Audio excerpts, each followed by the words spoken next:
इंडियावादी संत जन्मले वाल्याचा वाल्मिक करून गेले असा खोचक टोला सदाभाऊ खोत यांनी लगावलाय। नामदेव शास्त्रींच्या धनंजय मुंडे यांच्यावरच्या वक्तव्यानंतर सदाभाऊ खोत यांनी ही टीका केली। तर धनंजय मुंडे 100% गुन्हेगार नाहीत, इतका त्रास सहन करणारा आमच्या क्षेत्रामध्ये संत झाला असता असं वक्तव्य नामदेव शास्त्रींनी केलं होतं। घरी जे आहे ते सुखात आहोत, समाधानात आहोत असे सांगणारे साधू संत होते। लक्षात आलं का तुमच्या?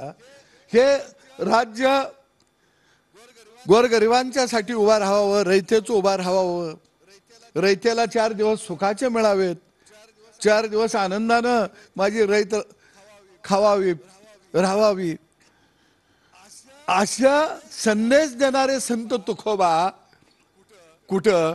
आणि दुसऱ्या बाजूला एकंदरीत या प्रकरणावरती मी बीडच्या सगळे समाज मनांचा जर विचार केला, मी तिथं जाऊन आलो।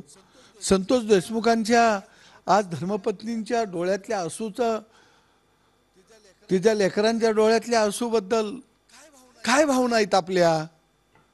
म्हणजे राजकारणाचं गुन्हेगारीकरण करायचं आहे का?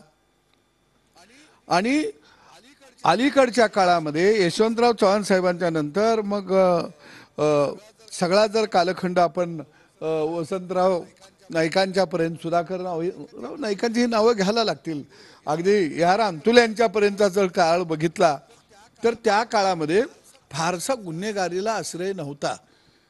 पण नंतरचं राजकारण हे प्रस्थापितांचं या महाराष्ट्राच्या मातीमध्ये सुरू झालं, धनदांडग्यांचं राजकारण या महाराष्ट्रामध्ये सुरू झालं आणि ते राजकारण गुन्हेगारीच्या आश्रयाखाली वावरायला लागलं।